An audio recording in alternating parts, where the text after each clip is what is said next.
여러분, 혹시 최근에 건강검진 받으셨나요? 그런데 결과지를 보니까 당화혈색소 수치가 높게 나와서 깜짝 놀라신 적 있으신가요? 아니면 이미 당뇨병 진단을 받으셨는데 약을 먹어도 당화혈색소가 좀처럼 떨어지지 않아서 고민이신가요? 저는 내과 전문의로 15년 넘게 당뇨 환자분들을 진료해 왔습니다. 진료실에서 가장 많이 듣는 질문이 뭔지 아세요? 선생님, 약 말고 음식으로 당화혈색소를 낮출 수 있는 방법은 없나요? 이겁니다. 정말 많은 분들이 궁금해하세요. 당화혈색소라는 게 참 중요한데요. 이게 높으면 당뇨 합병증이 생길 위험이 엄청나게 커집니다.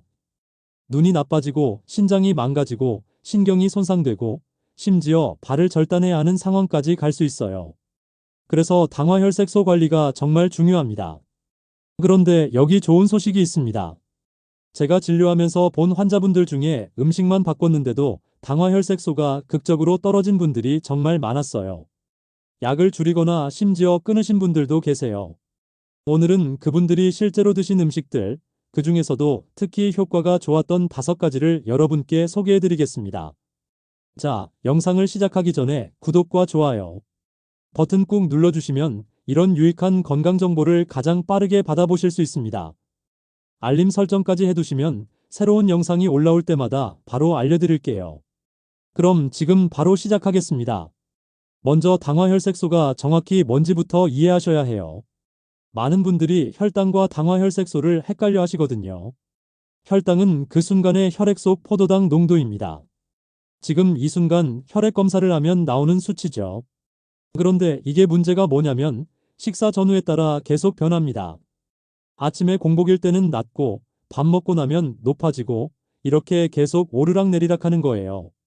그래서 혈당 하나만 봐서는 전체적인 혈당 조절 상태를 알기 어렵습니다. 그래서 나온 게 바로 당화혈색소입니다. 이건 지난 2~3개월 동안의 평균 혈당을 보여주는 지표예요. 적혈구 속 헤모글로빈에 포도당이 달라붙은 정도를 측정하는 건데 적혈구가 약 120일 정도 살거든요. 그래서 지난 몇 달 동안 혈당이 평균적으로 얼마나 높았는지를 알 수 있는 거죠. 예를 들어 볼게요.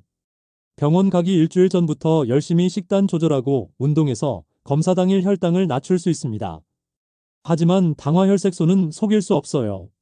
지난 몇 달 동안 실제로 어떻게 생활했는지가 그대로 드러나거든요. 그래서 의사들이 당화혈색소를 더 중요하게 생각합니다. 정상 당화혈색소는 5.7% 미만입니다. 5.7에서 6.4%면 당뇨 전 단계, 그러니까 당뇨병은 아니지만 위험한 상태예요. 6.5% 이상이면 당뇨병으로 진단합니다. 그리고 이미 당뇨병이 있는 분들은 7% 미만으로 유지하는 게 목표입니다. 일부 젊고 건강한 분들은 6.5% 미만을 목표로 하기도 하고요. 그런데 왜 이게 중요할까요? 연구 결과를 보면 당화혈색소가 1% 떨어질 때마다 합병증 위험이 크게 줄어듭니다. 망막병증 위험이 37% 감소하고 신장병증 위험이 43% 감소하고 신경병증 위험이 41% 감소합니다. 심근경색이나 뇌졸중 같은 심혈관 질환 위험도 14% 감소하고요. 이게 얼마나 큰 차이인지 아시겠죠? 실제로 제가 진료하면서 본 환자분들 중에 당화혈색소가 높아서 합병증이 생긴 분들이 정말 많습니다. 60대에 실명하신 분, 투석을 시작하신 분, 발가락을 절단하신 분들을 보면 정말 마음이 아파요. 그런데 이분들 대부분이 진작 관리할 걸 그랬다고 후회하세요. 당뇨병은 처음에는 증상이 없습니다. 그래서 방심하기 쉬워요. 나는 아무 증상 없는데 뭐 하면서 관리를 소홀히 하시는 거죠. 그런데 합병증이 생기기 시작하면 이미 늦은 경우가 많습니다. 망가진 신장이나 시력은 다시 돌아오지 않거든요. 그래서 지금부터라도 당화혈색소를 낮추는 노력을 하셔야 합니다. 약도 중요하지만 음식이 정말 중요해요. 제가 본 환자분들 중에 음식만 바꿨는데도 당화혈색소가 2에서 3% 떨어진 분들이 많습니다.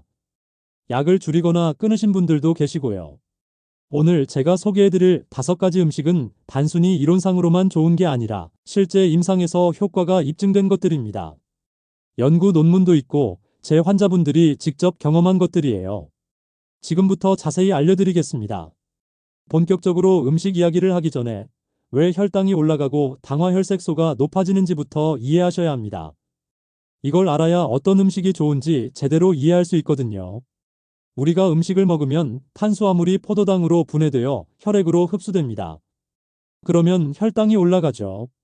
이때 췌장에서 인슐린이 분비됩니다. 인슐린은 혈액 속 포도당을 세포 안으로 들어가게 해서 에너지로 사용하게 하는 호르몬이에요. 마치 열쇠처럼 세포의 문을 열어주는 역할을 하는 거죠. 그런데 당뇨병이 있으면 이 시스템에 문제가 생깁니다. 1형 당뇨병은 췌장에서 인슐린을 아예 만들지 못하는 경우고, 2형 당뇨병은 인슐린은 나오는데 세포가 반응을 잘 안 하는 경우예요. 이걸 인슐린 저항성이라고 합니다. 열쇠는 있는데 자물쇠가 녹슬어서 잘 안 열리는 것과 비슷해요. 인슐린 저항성은 왜 생길까요? 가장 큰 원인은 비만입니다. 특히 복부 비만이 문제예요. 뱃속에 쌓인 내장 지방이 염증 물질을 분비해서 인슐린의 작용을 방해합니다. 그래서 체중 감량만 해도 당화혈색소가 크게 떨어지는 분들이 많아요. 두 번째 원인은 잘못된 식습관입니다. 흰쌀밥, 흰빵, 라면, 과자 같은 정제 탄수화물을 많이 먹으면 혈당이 급격히 올라갑니다. 그러면 췌장이 인슐린을 많이 분비해야 하는데 이게 계속되면 췌장이 지치고 인슐린 저항성도 생기죠. 세 번째는 운동 부족입니다. 근육이 포도당을 가장 많이 사용하는 조직인데 운동을 안 하면 근육이 줄어들고 포도당을 덜 사용하게 됩니다. 그래서 혈당이 높게 유지되는 거예요. 네 번째는 스트레스입니다. 스트레스를 받으면 코르티솔이라는 호르몬이 분비되는데 이게 혈당을 올립니다. 만성적인 스트레스는 혈당 조절을 어렵게 만들어요. 다섯 번째는 수면 부족입니다. 잠을 제대로 못 자면 인슐린 저항성이 증가합니다. 연구에 따르면 하루 5시간 이하로 자면 당뇨병 위험이 2배 이상 높아진다고 해요. 그렇다면 음식으로 어떻게 당화혈색소를 낮출 수 있을까요? 핵심은 3가지입니다. 첫째로 혈당을 천천히 올리는 음식을 먹는 겁니다. 급격히 올라가는 게 문제거든요. 식이섬유가 풍부한 음식, 혈당 지수가 낮은 음식을 선택하는 거죠. 둘째로 인슐린 감수성을 높이는 음식을 먹습니다. 세포가 인슐린에 잘 반응하게 만드는 거예요. 특정 영양소나 생리활성 물질이 이런 효과를 냅니다. 셋째로 췌장 기능을 보호하는 음식을 먹습니다. 췌장이 건강해야 인슐린을 제대로 분비할 수 있거든요. 항산화 물질이 풍부한 음식이 도움이 됩니다. 이 3가지 원칙에 부합하는 음식들 중에서 특히 효과가 좋은 5가지를 지금부터 소개해드리겠습니다. 이 음식들은 실제 연구에서 당화혈색소를 낮추는 효과가 입증됐고 제 환자분들도 직접 경험한 것들입니다. 첫 번째 음식은 귀리입니다. 귀리는 정말 놀라운 음식이에요. 제가 당뇨 환자분들께 가장 먼저 추천하는 곡물입니다. 귀리에는 베타글루칸이라는 수용성 식이섬유가 엄청나게 많이 들어 있습니다. 이 베타글루칸이 정말 대단한 게 위장에서 젤처럼 변해서 탄수화물의 소화 흡수를 천천히 만듭니다. 그래서 혈당이 급격히 올라가는 걸 막아줘요. 연구 결과를 보면 귀리를 규칙적으로 먹은 사람들이 당화혈색소가 평균 0.4에서 0.6% 정도 떨어졌다고 합니다. 게다가 귀리는 인슐린 감수성을 높여줍니다. 세포가 인슐린에 더 잘 반응하게 만드는 거죠. 그래서 같은 양의 인슐린으로도 혈당을 더 효과적으로 낮출 수 있어요. 귀리의 또 다른 장점은 콜레스테롤을 낮춘다는 겁니다. 당뇨 환자분들은 심혈관 질환 위험이 높은데 귀리가 이것까지 예방해 주니까 일석이조예요. 실제로 미국 FDA에서 귀리의 심장 건강 효과를 공식적으로 인정했을 정도입니다. 그럼 어떻게 먹어야 할까요? 가장 좋은 방법은 아침 식사로 귀리죽을 먹는 겁니다. 귀리 1컵에 물이나 무지방 우유 2컵 정도를 넣고 끓이세요. 10분에서 15분 정도 끓이면 부드러운 죽이 됩니다. 여기에 견과류나 베리류를 조금 넣으면 맛도 좋고 영양도 더 풍부해져요. 주의할 점이 있습니다. 시중에 파는 인스턴트 오트밀 중에 설탕이 많이 들어간 제품들이 있어요. 이런 건 피하셔야 합니다. 무가당 제품을 선택하세요. 그리고 날 귀리나 압착 귀리를 사서 직접 조리하는 게 가장 좋습니다. 흰쌀밥 대신 귀리밥을 지어 드시는 것도 좋은 방법입니다. 쌀과 귀리를 반반 섞어서 밥을 지으면 혈당 상승이 훨씬 완만해집니다. 처음에는 비율을 3대1 정도로 시작해서 점차 귀리 비율을 늘려가세요. 하루 권장량은 50에서 80g 정도입니다. 이 정도면 베타글루칸을 충분히 섭취할 수 있어요. 매일 꾸준히 먹는 게 중요합니다. 한두 번 먹고 효과를 기대하시면 안 돼요. 최소 3개월은 꾸준히 드셔야 당화혈색소 변화를 확인할 수 있습니다. 두 번째 음식은 등푸른 생선입니다. 고등어, 꽁치, 삼치, 연어 같은 등푸른 생선이 당화혈색소를 낮추는데 정말 효과적입니다. 등푸른 생선에는 오메가3 지방산이 풍부하게 들어있어요. DHA와 EPA라는 성분인데 이게 인슐린 감수성을 높여줍니다. 세포막을 건강하게 만들어서 인슐린이 세포에 더 잘 작용하게 하는 거죠. 연구에 따르면 오메가3를 충분히 섭취한 사람들이 당화혈색소가 평균 0.3에서 0.5% 낮았다고 합니다. 게다가 오메가3는 강력한 항염증 효과가 있습니다. 만성염증이 인슐린 저항성을 악화시키거든요.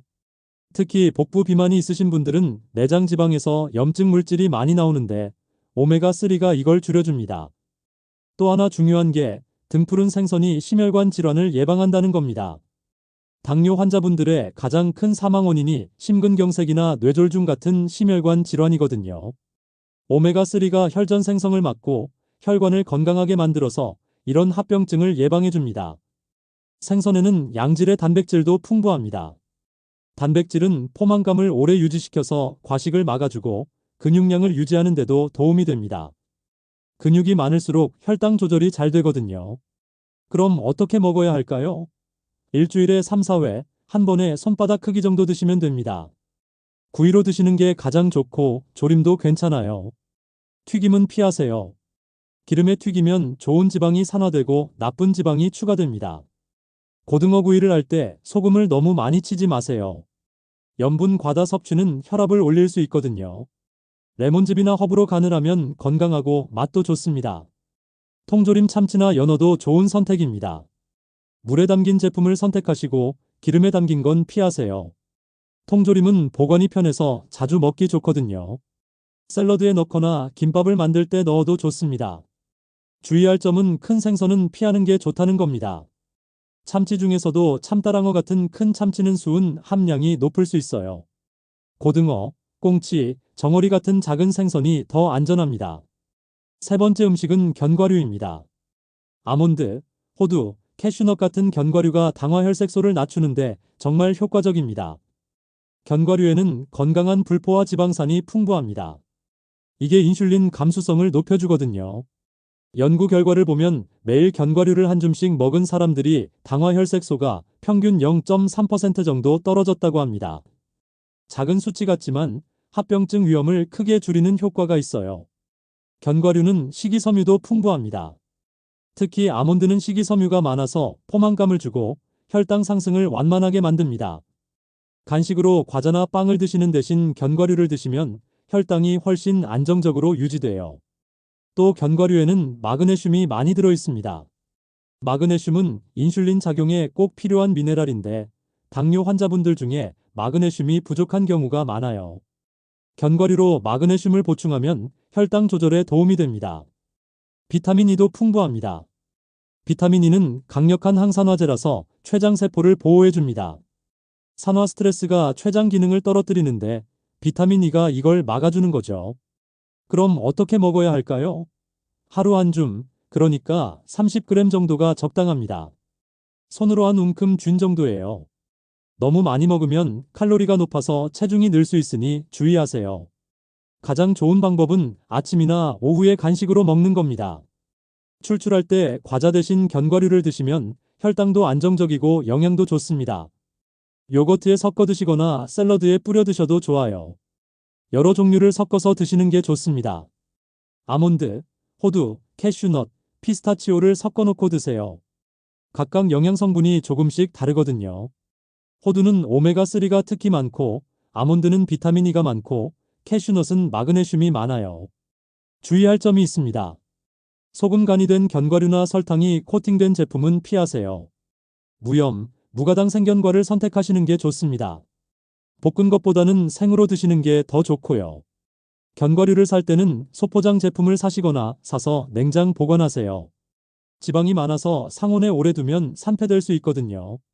산패된 견과류는 맛도 이상하고 건강에도 안 좋습니다. 네 번째 음식은 녹색잎 채소입니다. 시금치, 케일, 상추, 브로콜리 같은 녹색잎 채소가 당화 혈색소를 낮추는데 정말 효과적입니다. 녹색잎 채소는 칼로리가 거의 없으면서 식이섬유가 풍부합니다. 포만감을 주면서도 혈당을 거의 올리지 않아요. 혈당 지수가 낮거든요. 연구에 따르면 매일 녹색잎 채소를 충분히 먹은 사람들이 당뇨병 발병 위험이 14% 낮았다고 합니다. 녹색잎 채소에는 마그네슘이 풍부합니다. 아까 말씀드렸듯이 마그네슘은 인슐린 작용에 꼭 필요해요. 시금치 같은 녹색 채소를 많이 드시면 마그네슘을 충분히 섭취할 수 있습니다. 또 엽산이 많이 들어있어요. 엽산은 혈관 건강에 중요한 비타민인데 당뇨 환자분들은 혈관 합병증 위험이 높으니까 엽산 섭취가 중요합니다. 녹색 잎채소에는 항산화 물질도 풍부합니다.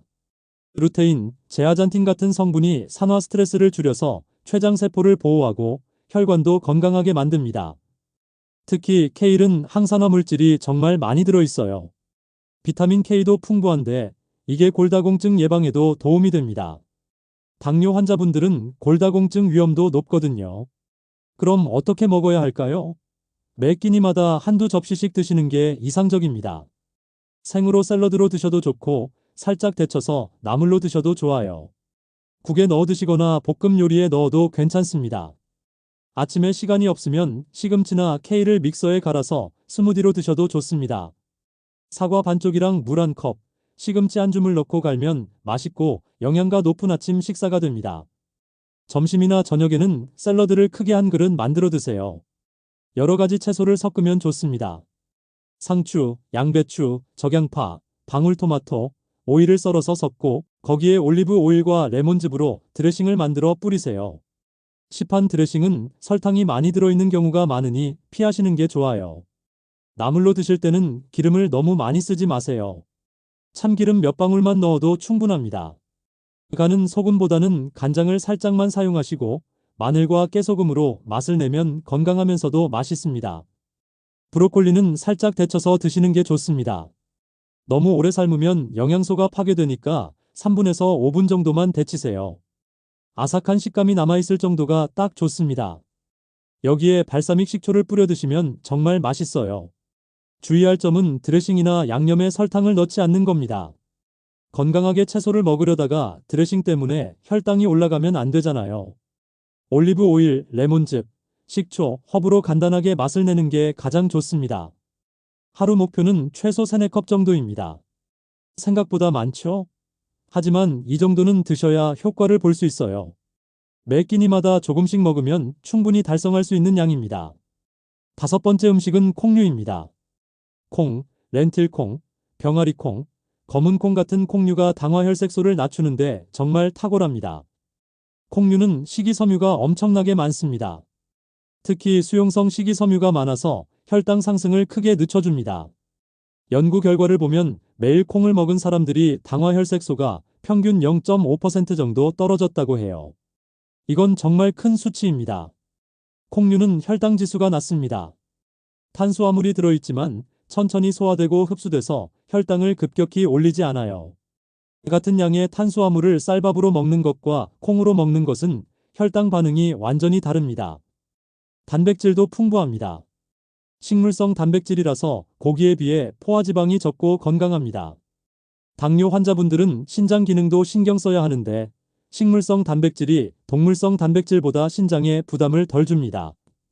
콩에는 저항성 전분이 들어있어요. 이게 정말 특별한 건데 소장에서 소화되지 않고 대장까지 가서 좋은 장내 세균의 먹이가 됩니다. 그러면 장 건강이 좋아지고 인슐린 감수성도 높아진다는 연구 결과가 있어요. 또 콩류에는 이소플라본 같은 식물성 화합물이 들어있습니다.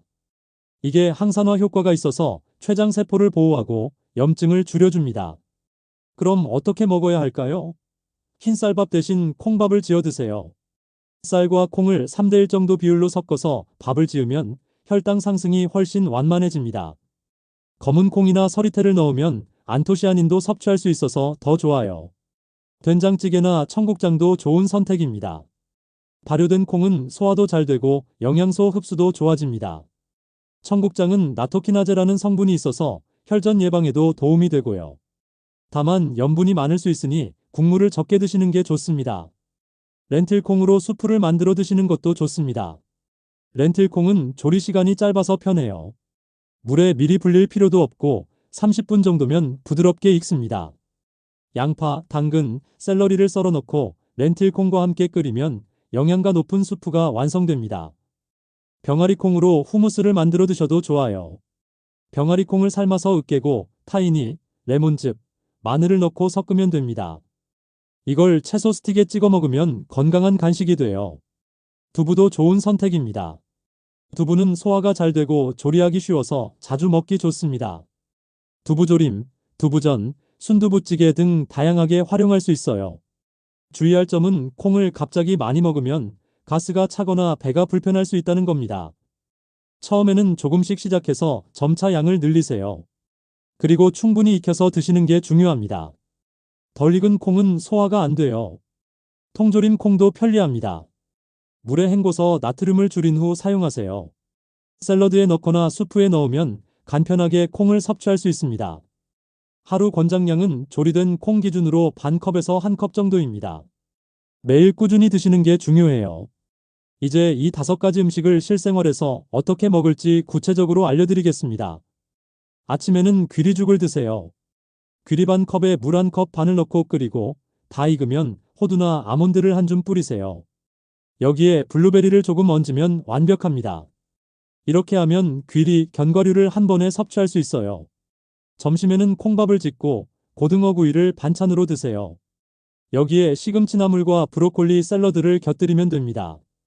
이렇게 하면 콩류, 등푸른 생선, 녹색 잎채소를 모두 먹을 수 있습니다. 저녁에도 비슷하게 구성하시되 생선을 매일 먹기 힘들면 두부나 달걀로 대체하세요. 중요한 건 매 끼니마다 녹색 채소를 충분히 먹는 겁니다.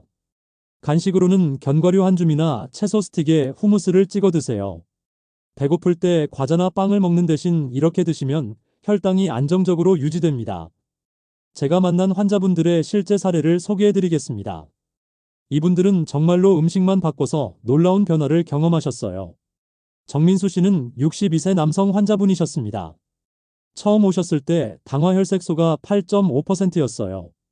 당뇨약을 3가지나 드시고 계셨는데도 혈당이 잘 조절되지 않았습니다. 공복 혈당이 150에서 180을 오르락내리락 했고요. 자세히 물어보니 식습관이 정말 안 좋았어요. 아침은 거르시고 점심은 짜장면이나 라면 같은 걸로 때우시고 저녁은 흰쌀밥에 고기 위주로 드셨대요. 채소는 거의 안 드시고 간식으로 과자나 빵을 자주 드셨고요. 저는 정민수 씨께 지금 말씀드린 5가지 음식을 중심으로 식단을 완전히 바꿔보자고 제안했습니다. 처음에는 나이 들어서 입맛을 바꾸기가 쉽지 않다고 걱정하셨어요. 하지만 합병증 이야기를 하니까 진지하게 받아들이셨습니다. 첫 번째 달은 적응 기간이었습니다. 아침에 귀리죽을 드시는 게 익숙하지 않으셨대요. 처음엔 맛이 없다고 하셨는데 견과류와 베리를 넣으니까 점점 맛있게 드시게 됐대요. 점심과 저녁은 콩밥으로 바꾸시고 고등어나 꽁치를 일주일에 3번 정도 드셨어요. 가장 힘들어하신 게 간식이었습니다. 그동안 과자를 자주 드셨는데 이걸 견과류로 바꾸는 게 쉽지 않으셨대요. 처음 일주일은 정말 힘들었다고 하셨어요. 하지만 2주 정도 지나니까 적응이 되고 오히려 과자가 너무 달게 느껴지더래요.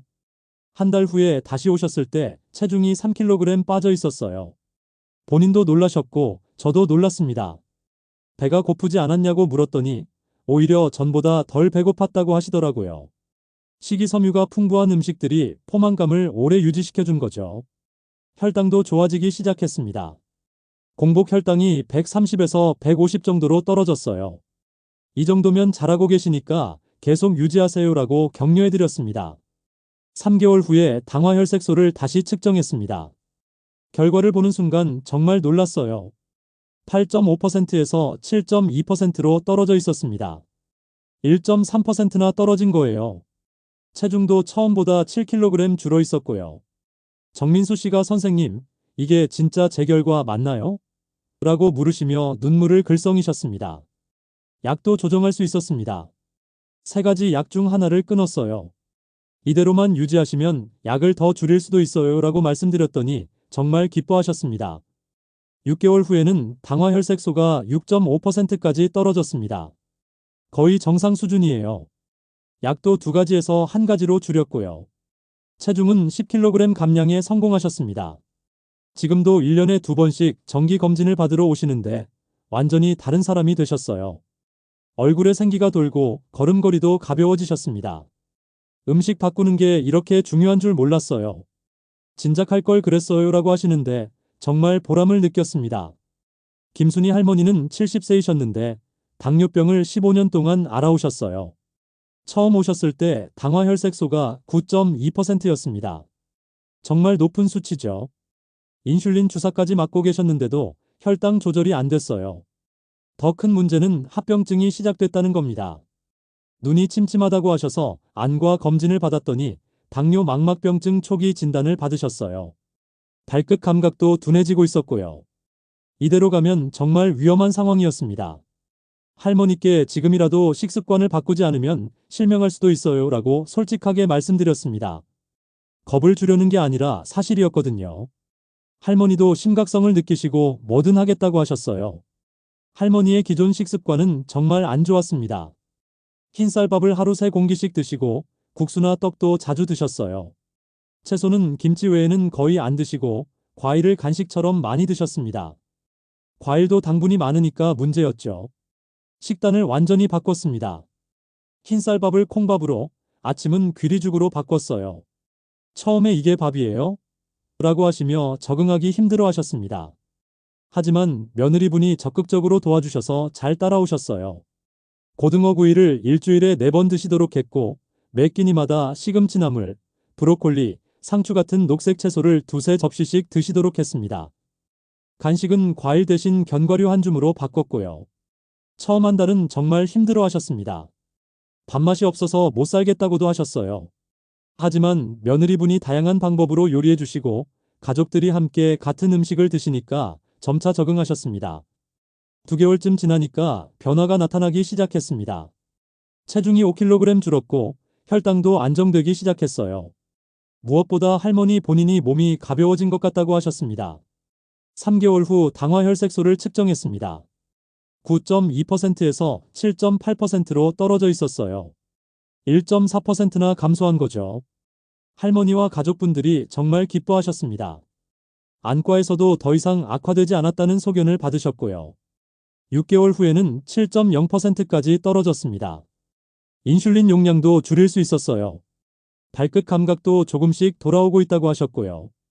1년이 지난 지금 할머니의 당화혈색소는 6.7%를 유지하고 계십니다. 인슐린 주사는 계속하시지만 용량은 절반으로 줄었어요. 무엇보다 망막병증이 더 이상 진행되지 않고 안정적으로 유지되고 있습니다.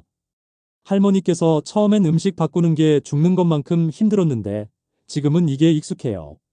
이제 흰쌀밥이 오히려 맛없게 느껴져요라고 하시더라고요. 정말 대단하신 거죠. 박준호 씨는 55세 직장인이셨습니다. 건강검진에서 당뇨 전단계 진단을 받으셨어요. 당화혈색소가 6.1%였습니다. 아직 당뇨병은 아니지만 위험한 수준이었죠. 박준호 씨는 회사 일이 바빠서 식사를 불규칙하게 하셨어요. 아침은 거르고 점심은 회사 근처 식당에서 대충 먹고 저녁은 늦게 과식하시는 패턴이었습니다. 술자리도 잦았고 운동은 거의 안 하셨어요. 지금 바꾸지 않으면 곧 당뇨약을 드셔야 할 거예요 라고 말씀드렸더니 정말 심각하게 받아들이셨습니다.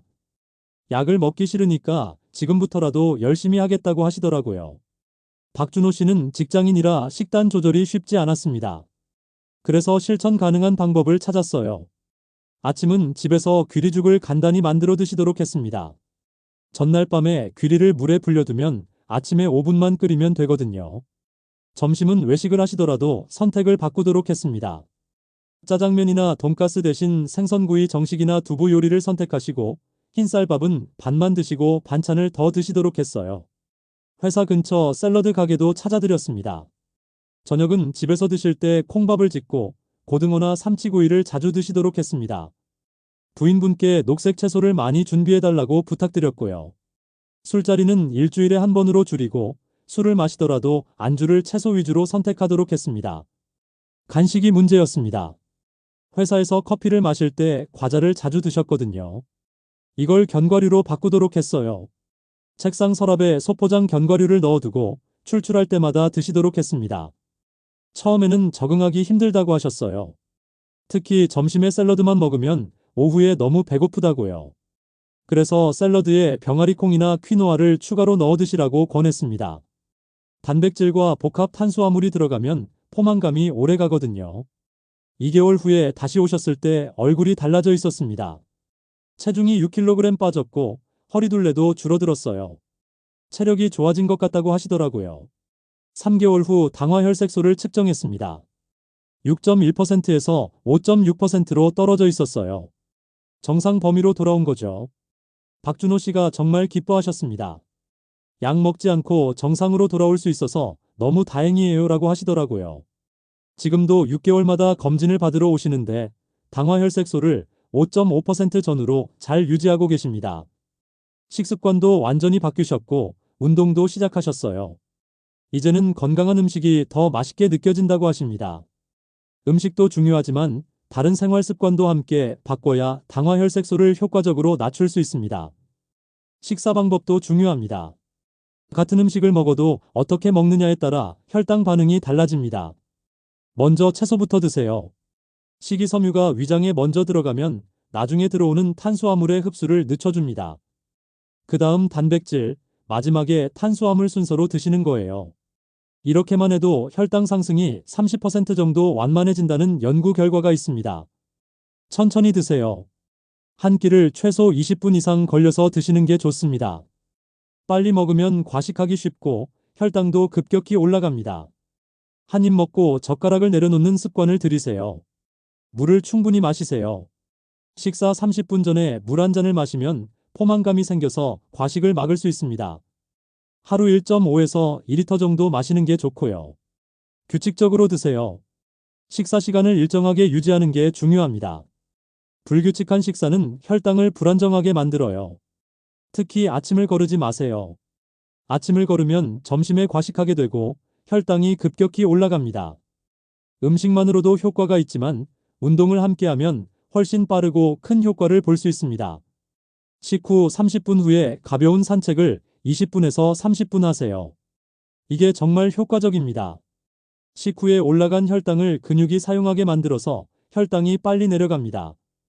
일주일에 3에서 5회, 한 번에 30분 이상 유산소 운동을 하세요. 빨리 걷기, 자전거 타기, 수영 같은 거요. 너무 격렬할 필요는 없어요.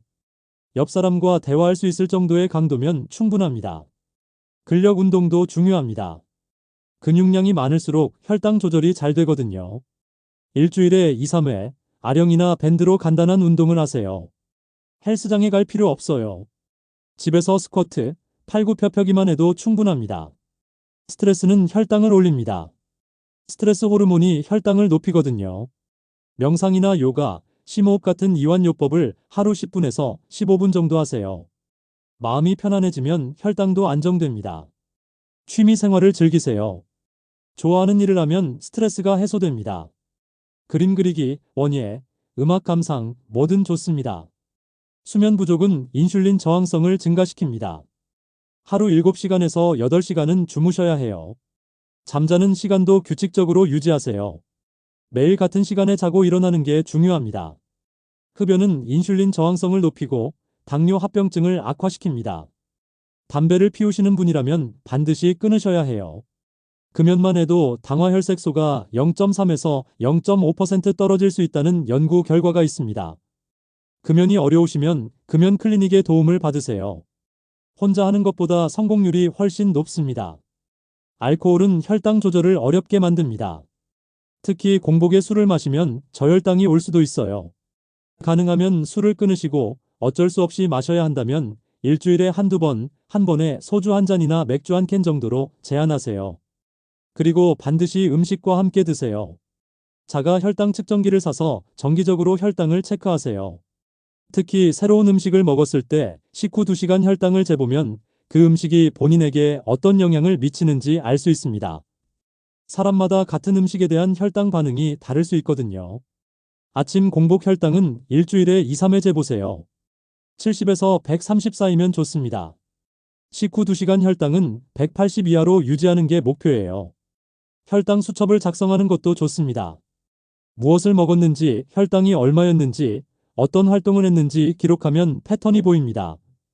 그러면 본인에게 맞는 식단을 더 잘 조절할 수 있어요. 혼자 식단을 바꾸기는 정말 어렵습니다. 가족들이 함께 건강한 음식을 먹어주면 훨씬 쉬워요. 배우자나 자녀분들께 협조를 구하세요. 나 혼자만 이상한 음식 먹는다는 생각이 들면 오래 지속하기 어렵거든요. 가족 모두가 함께 건강한 식단을 유지하면 가족 전체의 건강도 좋아집니다. 당뇨는 유전적 요인이 있으니까 가족들도 예방 차원에서 같이 실천하는 게 좋아요. 외식을 할 때도 선택을 잘하면 됩니다. 생선구이 정식, 두부 요리, 샐러드 같은 메뉴를 선택하세요. 패스트푸드나 중국 음식은 피하는 게 좋고요. 식당에서 주문할 때 밥을 적게 주세요. 반찬을 더 주세요 라고 요청하세요. 대부분의 식당이 들어줍니다. 국물 음식은 국물을 적게 드시고 건더기 위주로 드세요. 배가 고플 때 무작정 참지 마세요. 오히려 나중에 폭식할 수 있어요. 건강한 간식을 준비해 두세요. 견과류 한 줌, 방울토마토, 오이 스틱, 저지방 치즈 한 장, 무가당 요거트 같은 거요. 이런 간식들은 혈당을 크게 올리지 않으면서 포만감을 줍니다. 과일은 적당히 드세요. 과일도 당분이 많으니까 하루 한두 개 정도로 제한하세요. 특히 당분이 적은 베리류나 사과 반쪽 정도가 좋습니다. 바나나나 망고 같은 당분 많은 과일은 피하시는 게 좋아요. 무엇을 먹었는지 기록하면 자신의 식습관을 객관적으로 볼 수 있습니다.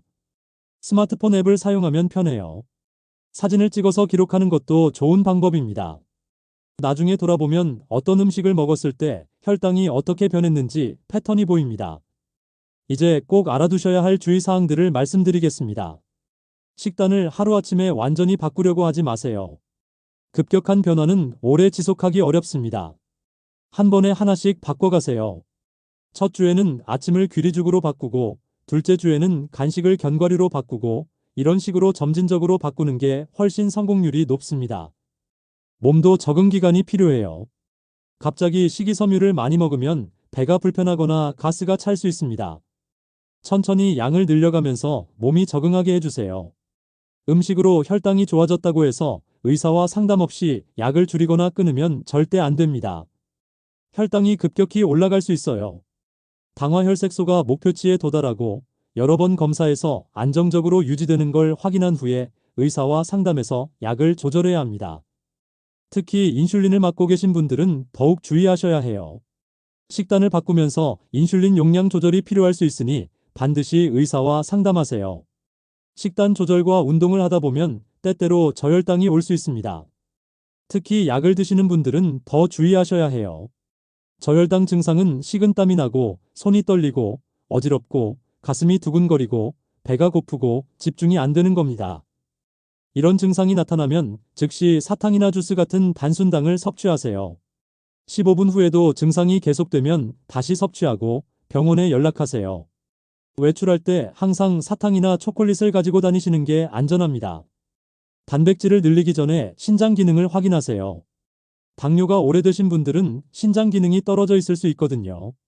신장 기능이 나쁜 상태에서 단백질을 많이 먹으면 신장에 부담이 됩니다. 혈액 검사로 크레아티닌 수치를 확인하고 의사와 상담해서 적절한 단백질 섭취량을 정하세요. 오늘 소개한 5가지 음식이 대부분의 사람들에게 효과적이지만 개인차는 있습니다. 같은 음식을 먹어도 사람마다 혈당 반응이 다를 수 있어요. 본인에게 맞는 음식을 찾는 게 중요합니다. 자가 혈당 측정을 하면서 본인에게 맞는 식단을 찾아가세요. 어떤 분들은 귀리가 맞지 않을 수도 있고 어떤 분들은 콩이 소화가 안 될 수도 있습니다. 그럴 때는 다른 대안을 찾으면 됩니다. 귀리 대신 보리를 먹거나 콩 대신 렌틸콩을 먹는 식으로요. 이미 신장 합병증이 있으신 분들은 칼륨과 인 섭취를 제한해야 할 수 있습니다. 견과류나 콩류에 칼륨이 많이 들어있거든요. 반드시 의사와 상담해서 본인에게 맞는 식단을 구성하세요. 심혈관 질환이 있으신 분들은 염분 섭취를 특히 조심하셔야 합니다. 생선을 조리할 때 소금을 적게 쓰고 된장이나 청국장도 저염 제품을 선택하세요. 3개월마다 병원에 가서 당화혈색소를 측정하세요. 그래야 식단 조절이 효과가 있는지 확인할 수 있습니다. 당화혈색소는 지난 2~3개월의 평균 혈당을 보여주니까 3개월 간격으로 측정하는 게 적절합니다. 1년에 한 번은 종합적인 합병증 검사를 받으세요. 눈 검사, 신장 기능 검사, 발 검사, 신경 검사 등을 받아서 합병증이 생기지 않았는지 확인해야 합니다. 조기에 발견하면 치료할 수 있거든요. 15년 넘게 당뇨 환자분들을 진료하면서 느낀 건 음식의 힘이 정말 크다는 겁니다. 약도 물론 중요하지만 음식을 바꾸지 않고서는 근본적인 해결이 어렵습니다. 많은 분들이 나이 들어서 입맛 바꾸기 어렵다, 건강식은 맛없다고 하시는데 적응하면 오히려 건강한 음식이 더 맛있게 느껴집니다. 실제로 제 환자분들 대부분이 그렇게 말씀하세요. 처음 몇 주만 참고 넘기면 됩니다. 당뇨병은 무서운 병이지만 잘 관리하면 합병증 없이 건강하게 오래 살 수 있습니다.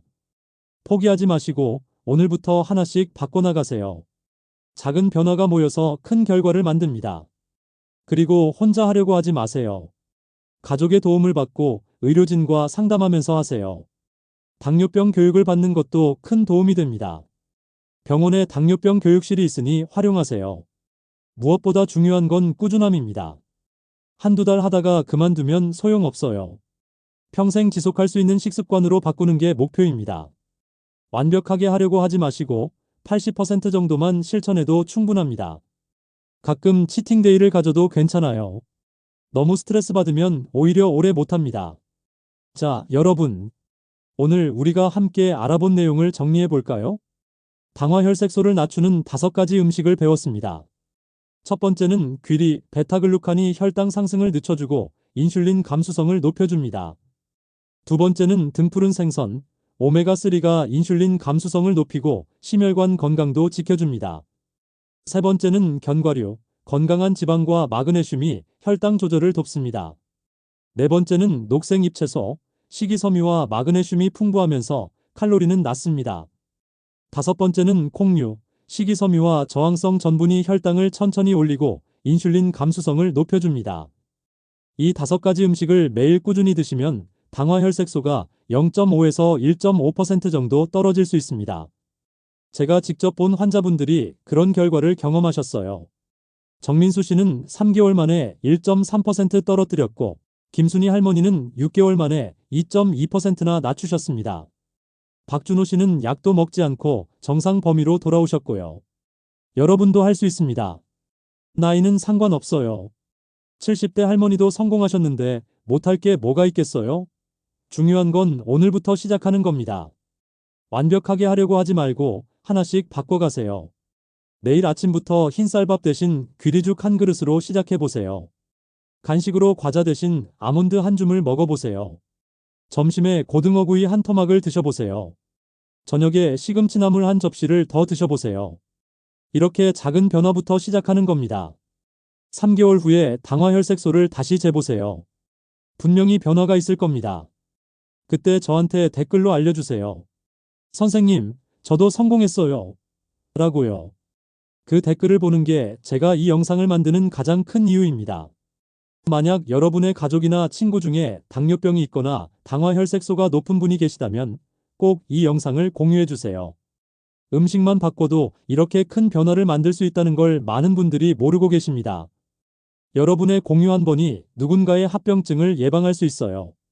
실명이나 투석, 발절단 같은 무서운 합병증을 막을 수 있다고요.